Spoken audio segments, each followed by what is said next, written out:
descubrimientos que han cambiado el rumbo de la humanidad. Y si uno se pone a hacer como un balance de eso, lo puede entender. Por ejemplo, la electricidad cambió por completo el mundo. La comunicación inalámbrica, algo que parecía antes imposible y que todos los avances tecnológicos permitieron que pasara. La penicilina en el campo médico.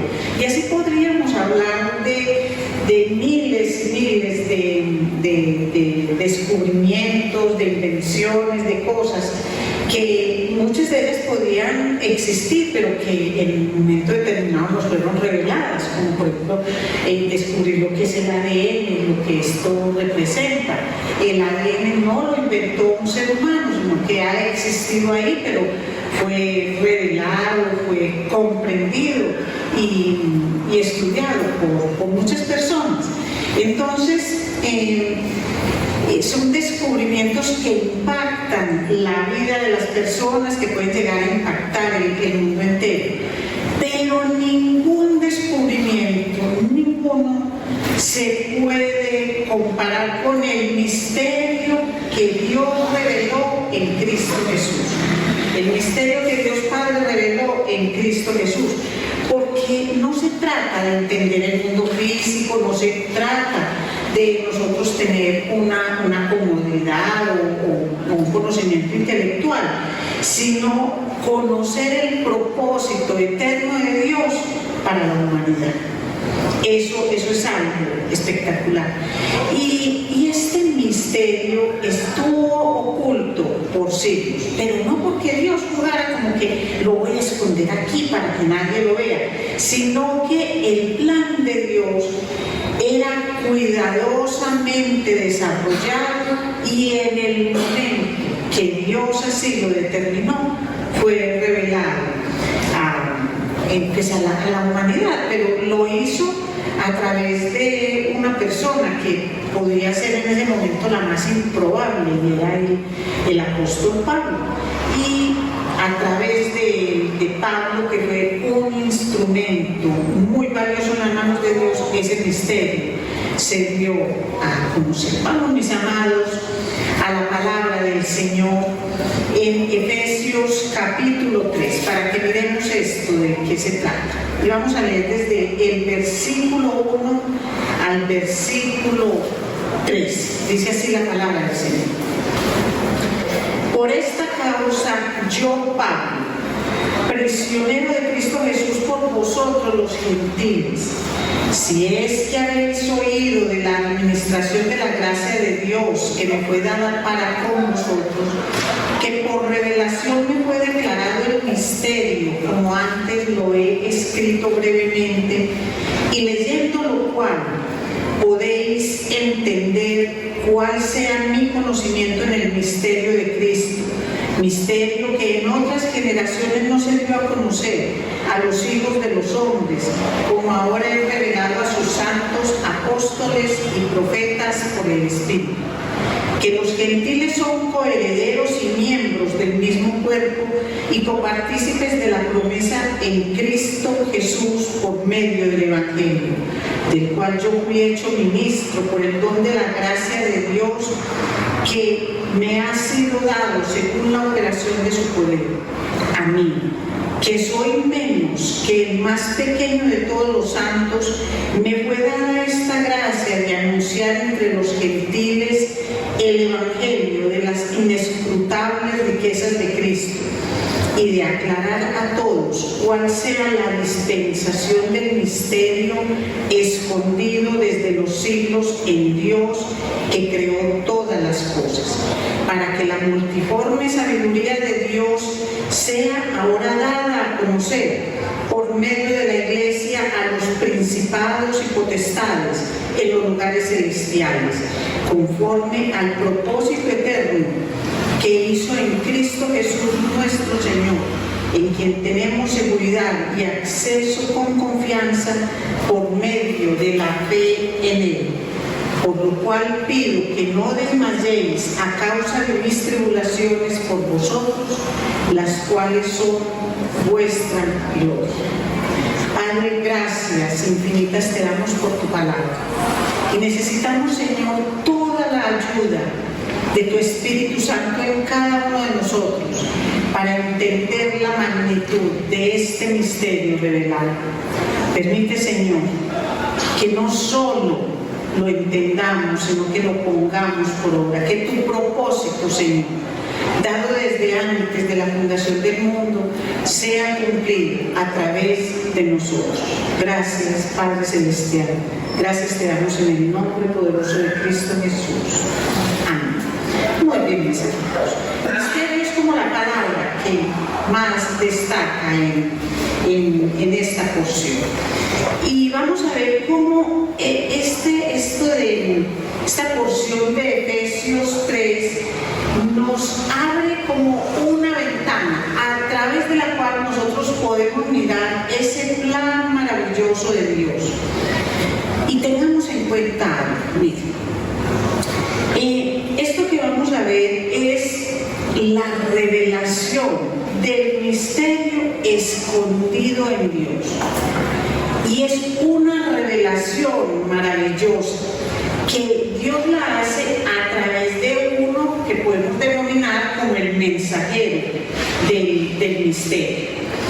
Y vemos cómo Pablo está escribiendo desde la prisión, pero Pablo no se lamenta de la situación en la que está, sino que lo que muestra es como un asombro por ser depositario de la revelación que él ha recibido. Es decir, ese misterio que ha estado escondido por siglos y que ha sido revelado por el Espíritu Santo. Y él dice a los apóstoles, a los profetas, a través del Espíritu Santo. Por lo tanto, a nosotros también. Si nosotros tenemos al Espíritu Santo de Dios, también a nosotros, así como a Pablo y a los profetas, a todos ellos les ha sido revelado, también a nosotros nos ha sido revelado. Entonces, lo que vamos aquí en esta noche es aceptar la invitación del Señor a participar con asombro del privilegio que Él nos entrega. Y es de saber que nosotros somos la razón de ser de esa revelación. Y que cuando comprendamos esto, entonces dimensionemos la misión que nos ha sido entregada. Y esa es la de llevar la luz al mundo. ¿Y por qué les hablo de participar con asombro de ese privilegio? Porque es que lo que va pasando con nosotros es que a medida que vamos recibiendo la revelación de la palabra, vamos recibiendo todo lo que el Señor nos da, nos quedamos como tan tranquilos. Una cosa más, una más. Y se pierde esa capacidad de asombro que nosotros necesitamos ante la palabra. Miren que quien lo está diciendo es nada más y nada menos que Pablo. Y Pablo pasaba por encima todo lo que estaba viviendo y sintiendo en ese momento para darle lugar al asombro por la revelación de la cual él era depositario. Entonces, dice, por esta causa yo, Pablo, prisionero de Cristo Jesús, por vosotros los gentiles. Él es el que habla. Esta porción tiene algo que quiero mostrarles. Y es que empieza en el capítulo 3, en el versículo 1, diciendo, por esta causa yo, Pablo, prisionero de Cristo Jesús, por vosotros los gentiles. Y ahí, realmente si uno mira la coherencia del texto, tenemos que seguir en el versículo 14. Por esta causa doblo mis rodillas ante el Padre nuestro Señor Jesucristo, de quien toma nombre toda la familia en los cielos y la tierra, y empieza a concretar una oración. Pero esto no es un error. Recordemos que toda la palabra es inspirada por el Señor. Y lo que hace Pablo aquí es encerrar en una oración que comienza y la vamos a terminar el miércoles siguiente, entrega todo lo que es el misterio que le fue revelado. Por eso les decía yo, nosotros al acercarnos a esta palabra, lo menos que debemos es dejarnos asombrar por aquello que nos va a ser revelado. Que esto no pase como una cosa más, sino que podamos recibir con toda la reverencia y el amor esto que Dios a través de Pablo nos va a entregar. Entonces les decía, aquí nosotros no vemos a Pablo como si fuera una víctima del sistema romano. Nosotros vemos a Pablo como ese siervo de Cristo que está en cadenas por la voluntad de Dios. Es decir, él sabe que el llamado que Jesús le hizo es el que define su vida. Ese es el que define su ministerio. No es el sufrimiento, no es lo que dicen de él, no es lo que le hacen a él. El ministerio de Pablo ni siquiera es definido por la actitud de las personas, porque es que nosotros ya hemos visto de qué manera las personas recibían esta revelación, unos con gratitud, pero otros lo atacaban, lo menospreciaban. De hecho, en este momento que está escribiendo esta carta, él está encarcelado. Entonces, no es el sufrimiento ni las condiciones externas las que definen su ministerio, sino que es el ser llamado por Cristo para una misión muy especial, que es revelar ese misterio.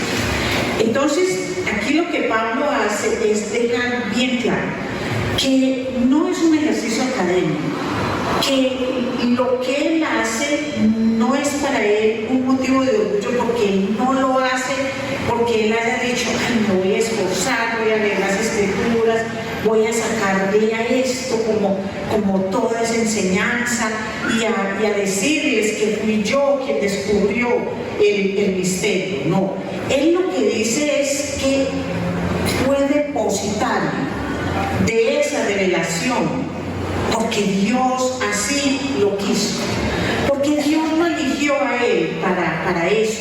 Entonces Pablo se muestra como un canal de bendiciones. Él recibe la bendición, pero él es un canal de bendiciones para el resto de la gente, en este caso para los gentiles, pero también para los judíos que escuchaban el mensaje. Hay un predicador llamado Charles Spurgeon, y él, con respecto a esto, él dice que las verdades más profundas de Dios no se alcanzan por el intelecto, sino por el Espíritu Santo. Y eso es verdad, porque es que las grandes revelaciones de Dios, las grandes verdades de Dios, no están al alcance del que más sabe o del que más títulos tiene, sino de aquel que se humilla ante Dios y se dispone a hacer ese canal de bendición de Dios, y Dios le da para que entregue, no le da para que se quede con eso. Entonces, ¿a través de quién nosotros recibimos la revelación de Dios? A través del Espíritu Santo. Y esto nos convierte a nosotros también en mensajeros de todo esto que nosotros vamos a ver hoy y que vemos cada día, mensajeros de la palabra del Señor. Y nosotros, por eso, comprendemos que fuimos llamados de muerte espiritual, levantados en Cristo, pero con una misión muy especial, que es llevar el mensaje. Eso debemos tenerlo completamente claro. Ahora vamos a mirar lo que es el contenido del misterio. A ver, pues, ¿cuál es el misterio? Y quiero que volvamos a leer versículos 6 al 9. Dice así la palabra del Señor. Él venía diciendo que ahí habían dado el misterio de Cristo, misterio que en otras generaciones no se dio a conocer a los hijos de los hombres, como ahora es revelado. ¿Y cuál es ese misterio? Versículo 6.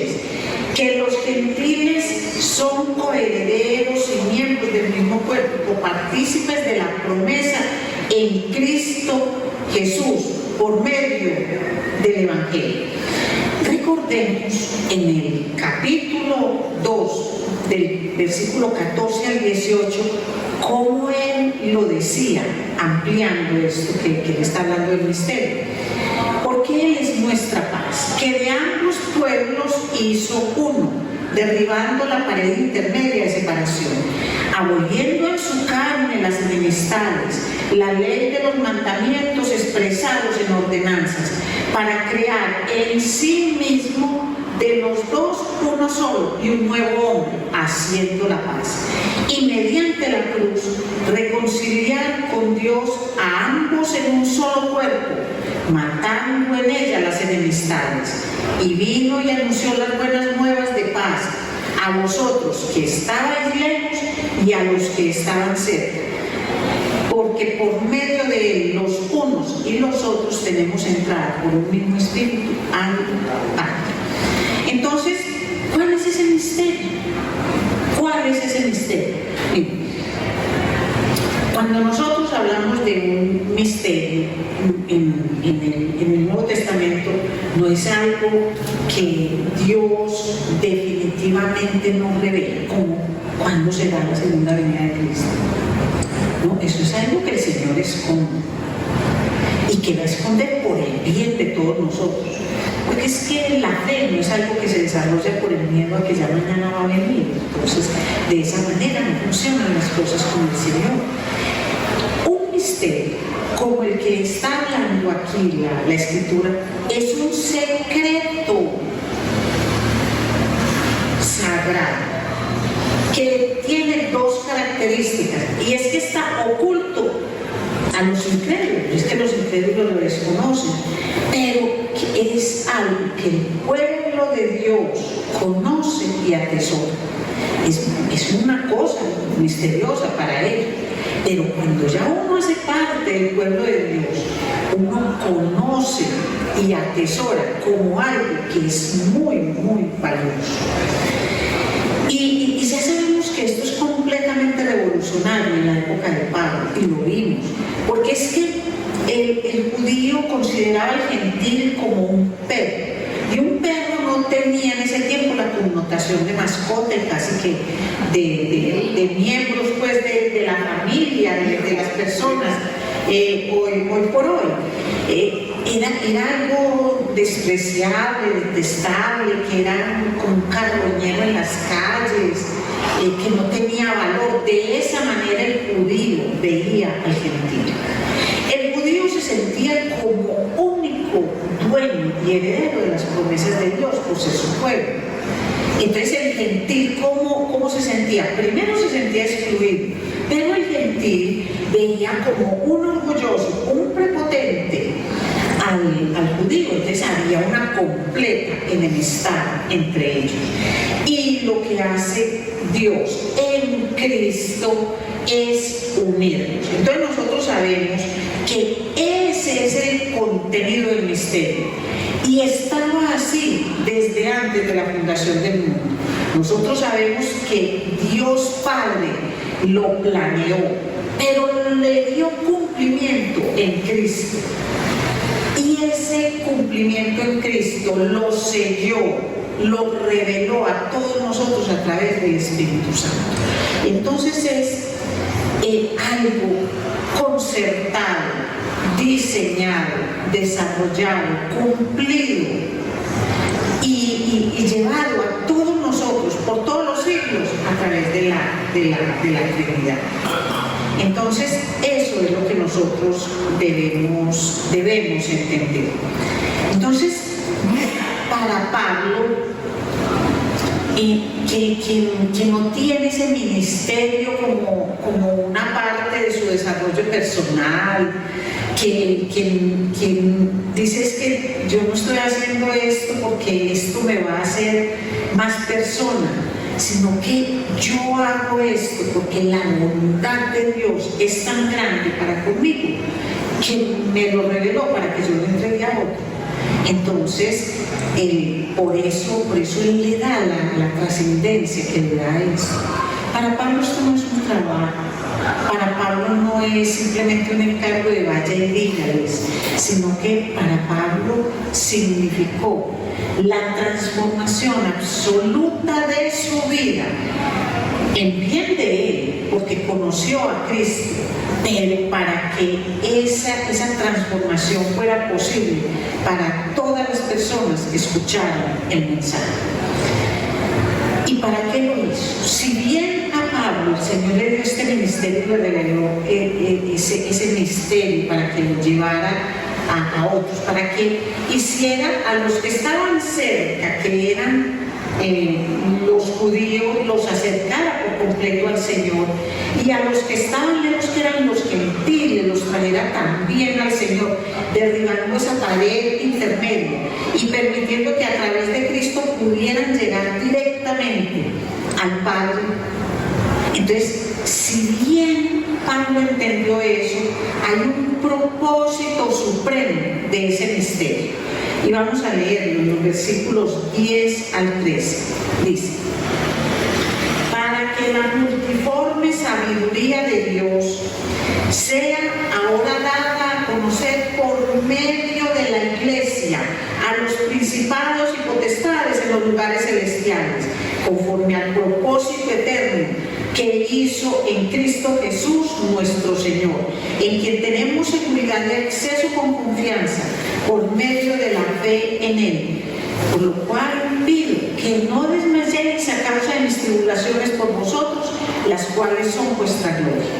Pero el propósito del misterio es para que la multiforme sabiduría de Dios sea ahora dada a conocer por medio de la Iglesia a los principados y potestades en los lugares celestiales. Así que la Iglesia no es un accidente histórico, y tenemos que tener claridad con eso, porque es que miren, la Iglesia fue diseñada por Dios desde antes de la fundación del mundo. No es porque entonces Adán y Eva pecaron, entonces el Señor hizo esto, entonces derrumbaron los templos, después mataron a Jesús. No. Él no está improvisando nada. Absolutamente nada ha pasado que así Dios no lo conociera, lo hiciera posible, lo permitiera. Miren, lo que está haciendo Dios y la manera como la multiforme sabiduría de Dios se da a conocer por medio de la Iglesia, dice, a los principados y potestades en los lugares celestiales y al mundo entero. Es decir, ¿cómo lo hace a través de la Iglesia? A través de una comunidad redimida, a través de unos que antes eran enemigos y hoy son hermanos, a través de unos que estaban antes fuera y hoy están dentro, a través de personas que eran irreconciliables entre ellas y ahora forman un solo cuerpo, haciendo de dos completamente distintos uno solo en Cristo Jesús. Entonces lo que hace Dios a través de la Iglesia es demostrar el plan eterno de Dios para la humanidad. Entonces miren que esto es más que en bloques que se levantan. No, nosotros sabemos que la Iglesia está compuesta por piedras vivas que somos nosotros, y Cristo es el fundamento, y Cristo es la Iglesia, pero estamos nosotros dando testimonio de eso.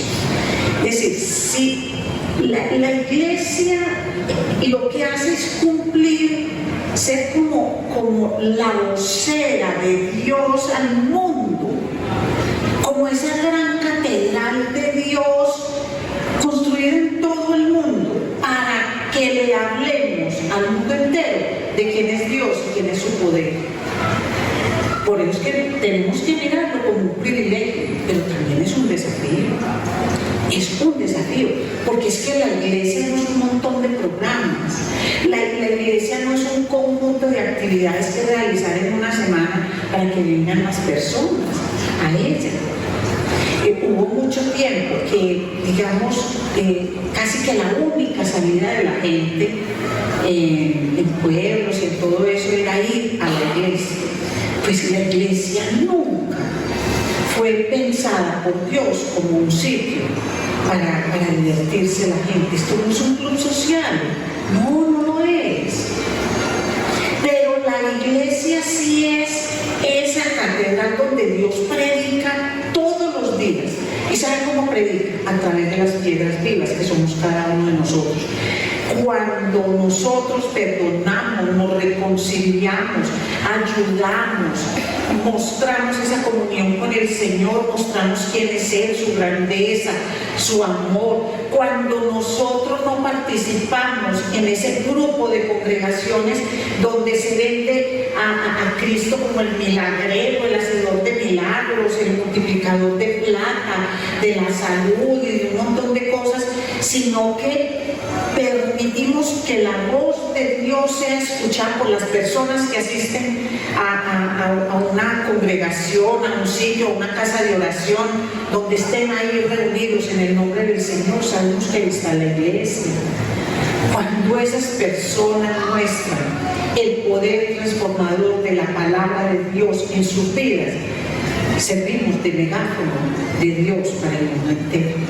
Pero mientras nosotros estemos vendidos a un montón de cosas que no tienen que ver con Dios, nosotros no vamos a cumplir con el propósito de Dios. Uno podría decir, bueno, yo como parte de la iglesia no soy fruto de la casualidad. No es porque, entonces un día yo decidí buscar a Dios. No. Nosotros sabemos que Dios es el eterno buscador. El eterno buscador. Y que yo sea parte de la iglesia no es una casualidad. Es un privilegio y es una responsabilidad. Mi nombre estaba escrito en el libro de la Biblia. Y es lo que el Señor pide, según su propósito. Y cuando nosotros pasamos por esta tierra, cuando nosotros hacemos parte de la iglesia de Dios, ¿qué es lo que se nos dice? Que nos preocupemos por llevar siempre la voz de Dios. Pero no solo hablarla, sino también cumplirla. Y que nos aseguremos que nuestro nombre siga escrito en el libro de la vida. Porque que esté escrito ahí no depende de nosotros, que no es por obras, para que nadie se gloríe. Hace parte, nosotros somos parte del propósito de Dios. Él nos conoce, Él nos sustenta, Él nos alienta, Él nos anima, Él nos ayuda. ¿Qué pasa con personas que asisten a una iglesia, pero realmente uno no ve por su vida, por sus cosas que no son de Dios? La verdad es que de tal manera amó Dios a la humanidad entera que dio a su Hijo. Pero hay una condición, y es que quien en Él cree no se pierda, mas tenga vida eterna. Dios hizo todo. Y Dios no dice, este sí y aquel no. Este es predestinado para salvación y este es predestinado para condenación. Pero Él conoce, desde antes de la fundación del mundo. Él sabe. Los que no sabemos somos nosotros, por eso nosotros tenemos que llevar el evangelio a todas las personas. Esa es la labor de nosotros. El plan de Dios, el plan de redención de Dios siempre existió, siempre existió. Y Dios en su palabra llama a la iglesia de una manera muy hermosa y la llama como la novia de Dios. Y Dios quiere venir por su iglesia. Pero esa novia, esa esposa de Dios que a través de Cristo fue constituida, se prostituye de múltiples maneras,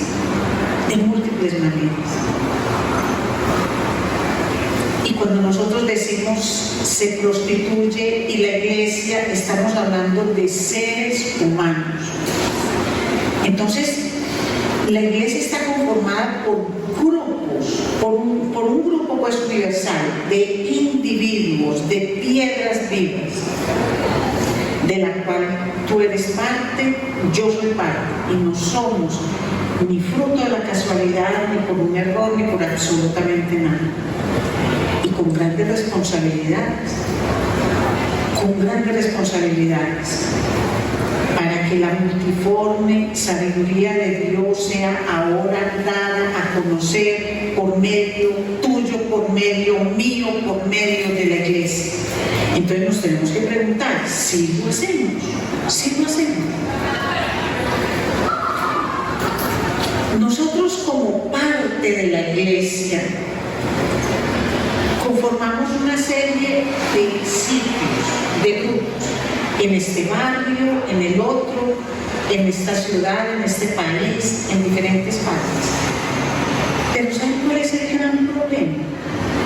Que esos sitios son influenciados por la moda, influenciados por el mundo, y se pierde el objetivo real de este misterio que nos es revelado. Cristo no hizo posible la iglesia para que hagamos grandes edificaciones, sino que seamos edificados cada uno de nosotros, que somos el templo de Dios a través del Espíritu Santo, si es que el Espíritu Santo de Dios mora en cada uno de nosotros. Entonces, miren que esto lo tiene que asombrar a uno, porque es que no es cualquier cosa. Es que ser cristiano no es venir a una iglesia. No, ser cristiano es saber que desde antes de la fundación del mundo el Señor conocía mi nombre y quería a través de mí que lo que Él hizo posible en Cristo Jesús y que es revelado por el Espíritu Santo fuera conocido por otras personas. Y de manera muy especial que esto sea conocido por Satanás.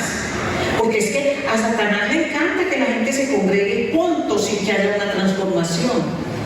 Pero cuando una persona dobla sus rodillas ante el Señor, cuando una persona no solo habla y dice yo creo y yo pienso y yo hasta aporto de una u otra manera, sino que está unida a Cristo y muestra a otros lo que eso significa, ahí sí tiembla Satanás. Satanás no tiembla por una iglesia grande o pequeña, para que no nos vamos a ensañar aquí con los que tienen más tamaño que nosotros. Por un grupo de personas reunidos en una iglesia, levantando las manos y haciendo así. Y Satanás no se impresiona con eso. Satanás se impresiona por personas que doblan sus rodillas ante la majestad de Dios y se lo hacen ver a Él. Eso sí lo hace ver. Y ese es el propósito de la iglesia. Ese es. Entonces miren que nosotros tenemos un desafío muy grande, un enorme privilegio y un desafío muy grande. Eso es lo que Pablo dice, ese es el misterio. La verdad es que en el Antiguo Testamento no se habla de iglesia. Y la verdad es que en Pentecostés, cuando el Espíritu Santo de Dios hizo su aparición, mostró su presencia, les dio el poder, cumplió con aquello que Jesús dijo, es necesario que yo me vaya, pero enviaré a ustedes otro consolador y Él les revelará la verdad, la sustentará. Entonces el Espíritu Santo se convirtió en ese haya, en esas arras, en ese que nos une a la verdad de Dios, que nos permite entenderla, comprender la revelación y vivirla. Ese es el misterio de la Santísima Trinidad, hecho realidad en nosotros que somos su iglesia, para que todo el mundo sepa y todas las potestades conozcan quién es Cristo y quién es el que hace posible esa transformación de vida en cada uno de nosotros. Vamos entonces a darle gracias al Señor y a pedirle que nos ayude, que el Señor cada día a través de su Espíritu Santo nos permita entender esto y darle gracias. Que empecemos como a reflexionar acerca de lo que realmente pasó cuando nosotros fuimos convertidos. Y que entendamos que eso nos sorprendió al Señor, porque Él ya lo sabía, Él ya lo conocía. Somos nosotros quienes se sorprenden y debemos darle gracias infinitas al Señor y saber que somos parte de ese testimonio vivo de que Dios alcanza a todos los pueblos, a todas las personas, y que esa sabiduría divina se manifiesta en la unidad que nosotros mostramos como iglesia. Señor, y todo esto, lo menos que produce en nosotros, padres, un sentido de gratitud contigo. Señor, son cosas que desbordan nuestra forma de pensar, nuestra forma de evaluar la iglesia, de mirarla. Señor, permite que comprendamos que la iglesia, Señor, no es un cúmulo de actividades, de lecturas inclusive de la palabra, de predicaciones, sermones, encuentros entre grupos de afinidad que se hacen, Señor, entre cuatro paredes, en casas de oración. Señor, que verdaderamente cada uno de nosotros se convierta en el megáfono de Dios para el mundo, mostrando cuál es la sabiduría, la grandeza y el amor transformador de Dios a través de cada miembro de la iglesia. Señor, permite que seamos esos testigos fieles de lo que has hecho en cada uno de nosotros, no para engrandecernos, no, sino para mostrar lo grande y majestuoso que eres y cómo tu proyecto trasciende a cada uno de nosotros. Que seamos, Señor, esos canales de vida, esos canales de transformación para otros a través de tu palabra, a través de Cristo Jesús y por medio del Espíritu Santo. Gracias infinitas, Santísima Trinidad, por todo lo que has hecho en cada uno de nosotros y lo que seguirás haciendo a través de nosotros. Permite que seamos canales útiles en la difusión de este bendito y maravilloso misterio del cual nosotros somos beneficiados. Gracias te damos en el nombre de Cristo Jesús. Amén.